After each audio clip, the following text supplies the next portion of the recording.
Hello guys, good evening to all of you. Once again welcome on my YouTube channel Learn with Concept by Archana Sharma. आपको पता है पीडागॉगी का session चल रहा था। पीडागॉगी सेशन में आपका इवेलुएशन स्टार्ट किया था मैंने, ठीक है। तो इवेलुएशन का मैंने मीनिंग, कॉन्सेप्ट एंड डेफिनेशन आपको क्लियर कर दिया था। और इवन दूसरे वाले लेक्चर में आपको नीड, इंपॉर्टेंस एंड प्रोसेस क्या होता है इवेलुएशन का, वो क्लियर कर दिया था। अगर आपने वीडियो नहीं देखा है तो आप प्लीज़ उस वीडियो को वॉच करिए, ठीक है। कुछ भी प्रॉब्लम होती है तो you can ask me on my comment section. Now today's topic is about the types of evolution. Types क्या होते हैं इवैल्यूएशन के, यानी मूल्यांकन के प्रकार क्या होते हैं। तो आपको पता है कि मूल्यांकन जब हमने समझा था तो आपको पता है कि मूल्यांकन हम क्यों करते हैं ना, अपने लर्निंग ऑब्जेक्टिव को अचीव करने के लिए करते हैं। हमने किस लेवल तक अचीव किया है, थोड़ा सा प्रीवियस क्लास के बारे में बात कर लेते हैं, और किस हद तक हमने लर्निंग ऑब्जेक्टिव को अचीव किया है और किस टेक्निक से अचीव किया है, ठीक है। हम इसके बारे में बात करते हैं, ठीक है।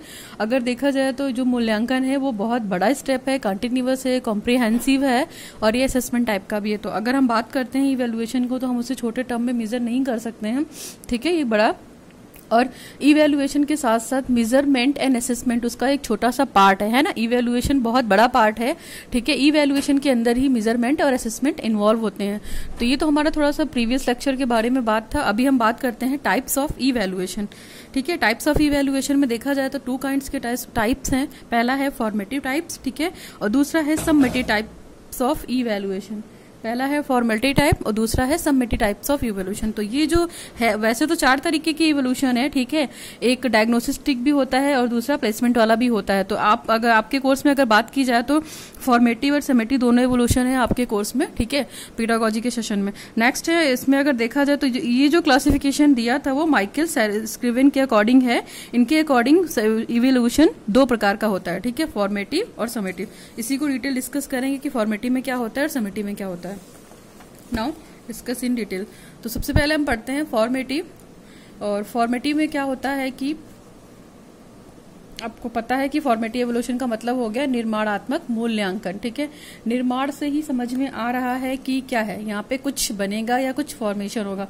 तो जो ये निर्माणात्मक मूल्यांकन है इसकी सहायता से पता क्या होता है, इसका काम स्पेशली इसमें जो टीचर होते हैं, टीचिंग मतलब ये काम एक तरीके से देखा जाए तो ड्यूरिंग द लर्निंग होता है। यानी कि अगर हम देखा जाए जो हम करते हैं learning for, learning as, learning of, ये सारी चीजें, तो ये होगा ड्यूरिंग द लर्निंग। यानी कि टीचर क्या करेगा, छोटा छोटा कंटेंट पढ़ाता रहेगा और बच्चों से उसका इवेल्युएशन करता रहेगा। तो इससे क्या होगा, जो टीचर के अंदर कमी होगी उस कमी को भी वो दूर कर लेगा, ठीक है, अकॉर्डिंग टू बच्चे के अकॉर्डिंग पढ़ा लेगा। वो ये भी देख लेगा कि बच्चे का वीक पॉइंट क्या है, स्ट्रॉन्ग पॉइंट क्या है। तो ये काम टीचर करता है।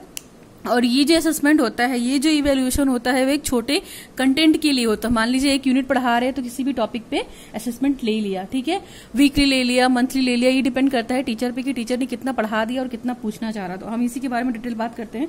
Under the formative evaluation a teacher estimates his educational program. इसमें क्या करता है, टीचर अपना एक प्रोग्राम बना लेता है और उसी मेथड से टीचिंग करता है, ठीक है।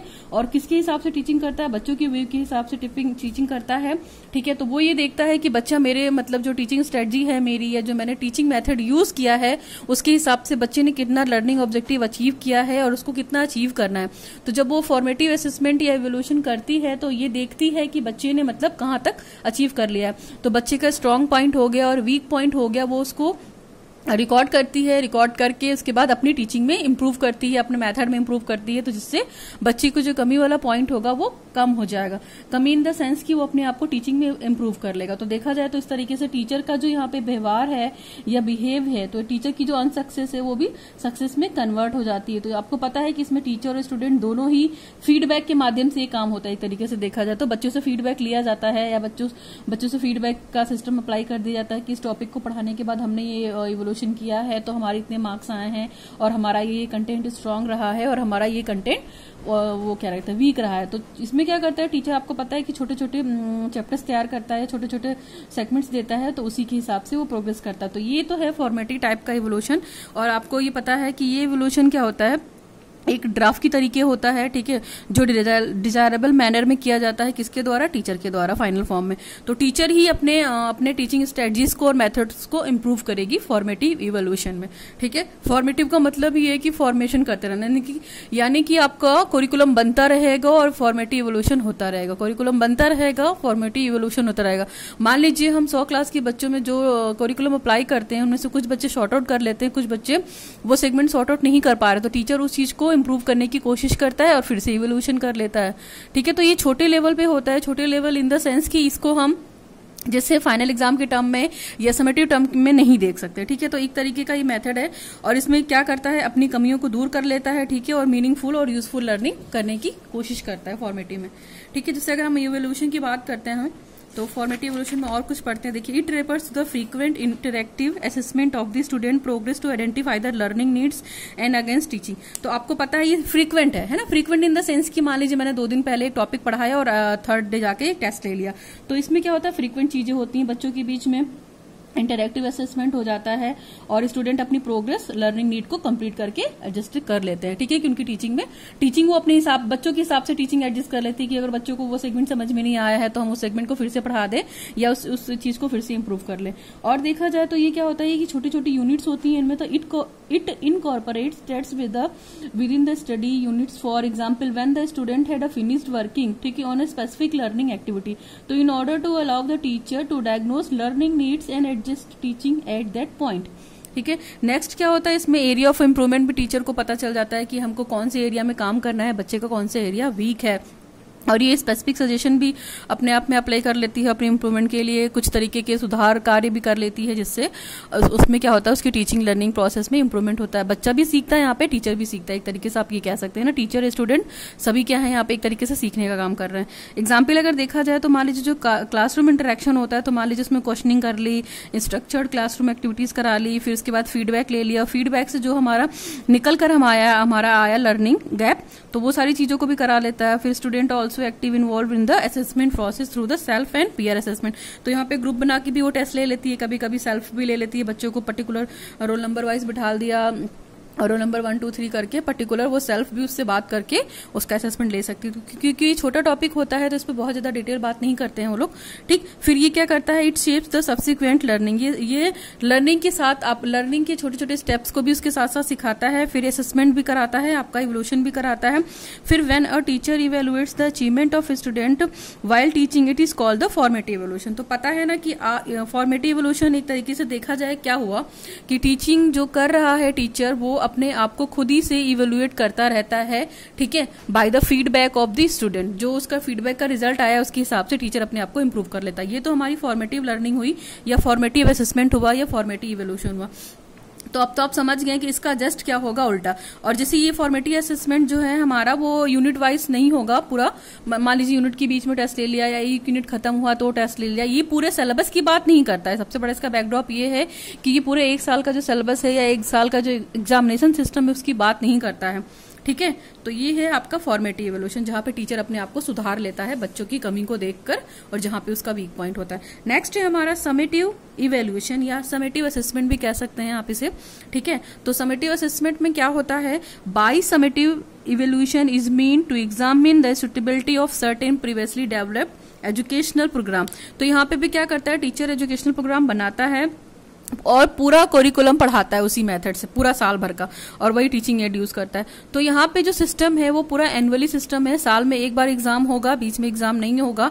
ठीक है, तो अब यहाँ पे आप ये देखिए, बच्चों को आपको क्या करना है, वहां पे उनकी मेमोरी पावर चेक करनी है कि उनको साल भर का पढ़ाया याद है या नहीं है। ठीक है, टीचर ने किस तरीके से पढ़ाया है, अगर टीचर ने इफेक्टिव तरीके से पढ़ाया होगा तो जाहिर सी बात है बच्चे को सारे कॉन्सेप्ट क्लियर होंगे, तो वो एग्जाम में चाहे वो फर्स्ट 6 महीने में हो या इसके बाद एनुअली एग्जाम हो तो वो अच्छे मार्क्स को गेन कर सकता है। ठीक है, ये हेल्प करता है डिसीजन लेने में कि कंटिन्यूअसली हम कैसे पढ़ा सकते हैं एजुकेशनल प्रोग्राम को और अपनी मेथड ऑफ टीचिंग को कैसे इंप्रूव कर सकते हैं। तो बीच में इसमें टेस्ट नहीं होगा।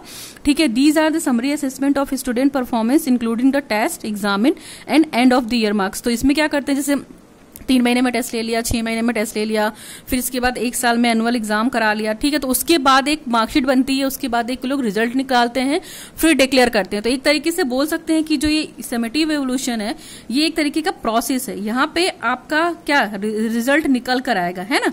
और अगर हम फॉर्मेटिव की बात कर देते हैं तो फॉर्मेटिव एक तरीके फॉर्मेटिव क्या हुआ, प्रोसेस हुआ। ठीक है, ये फॉर्मेटिव एक तरीके से प्रोसेस हुआ, ये प्रोसेस में है। ये कैसे होगा, जब लर्निंग करेंगे हम लोग, ठीक है, करते रहेंगे और उसी के बीच में हम असेसमेंट लेते रहेंगे।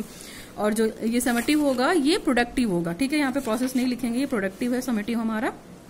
ठीक। तो ये प्रोसेस नहीं है। समिटी की अगर हम बात करते हैं तो ये प्रोडक्ट है, यहाँ पे हमारे पास हाथ में कुछ रिजल्ट आ जाएगा। तो आप इस तरीके की बात करते हैं, ठीक है। तो यहाँ पे क्या हो गया, प्रोडक्ट का मतलब कि कुछ इनपुट देते चले गए और लास्ट में हमने प्रोडक्ट गेन किया। तो प्रोडक्ट का मतलब यहाँ पे आपका क्या है, रिजल्ट है ना। जैसे मान लीजिए बच्चे ने कितने % मार्क्स गेन किए, 60-70, तो ये उसका प्रोडक्ट हुआ, ठीक है। इसमें और क्या क्या चीजें हैं, टीचर एग्जाम टेस्ट करा लेता है, एग्जाम करा लेता है। इसके बाद ये क्या है, high stakes type of evolution for the process of, और एक तरीके का देखा जाए तो ये फाइनल जजमेंट भी देता है कि बच्चे ने पूरे साल क्या किया है एग्जामिनेशन में, और पूरे साल क्या क्या लर्निंग ऑब्जेक्टिव को अचीव किया है, किस लेवल तक अचीव किया है, जो उसके शैक्षिक उद्देश्य हैं, उसके जो एजुकेशनल ऑब्जेक्टिव हैं वो उसने कहाँ तक क्लियर किया है, ठीक है। ये क्या होता है, स्पेशली ये क्या, मान लीजिए समेटिव इवोल्यूशन क्यों हुआ, मान लीजिए हम साल में 6 महीने में या जब भी एग्जाम लेते हैं तो वो एग्जाम इस पर्पज से लेते हैं कि बच्चा अगर 8th क्लास में है तो वो 9th क्लास में चला जाए तो बच्चे का प्रमोशन हो जाए, इस तरीके से भी एग्जाम लेते हैं। फिर ग्रेडिंग के लिए भी लेते हैं, ग्रेडिंग इन द सेंस कि उसको ABCD जो भी ग्रेड है बच्चे का वो ग्रेड उसके नंबर के हिसाब से देते हैं, है ना। फिर इसके बाद सर्टिफिकेट भी मिलता है उसको, फिर admission to higher levels of education, ठीक है, और नेक्स्ट क्लास में जाने के लिए उसकी स्टडी को भी प्रमोट करता है। तो ये जस्ट उल्टा है फॉर्मेटिव इवोल्यूशन का, ठीक है।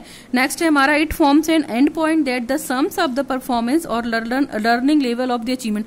तो ये सबसे लास्ट प्रोडक्ट है, एक तरीके से देखा जाए कि हम पूरे साल हमने पढ़ा लिया, कोई टेस्ट नहीं लिया, ठीक है। फिर लास्ट में हम जाके 6 महीने के बाद या 1 साल के बाद जो टेस्ट ले रहे हैं उसमें हम क्या कर रहे हैं, उनके बच्चों का अचीवमेंट ट्रैक कर रहे हैं। तो एक तरीके से देखा जाए तो ये रोट लर्निंग को प्रमोट नहीं करता है ना। बच्चे का अगर IQ अच्छा है, बच्चे का कॉन्सेप्ट क्लियर है, तो वो प्रॉपर तरीके से एग्जाम हैंडल आउट कर लेगा, ठीक है, और उसको अच्छे मार्क्स में मिलेंगे।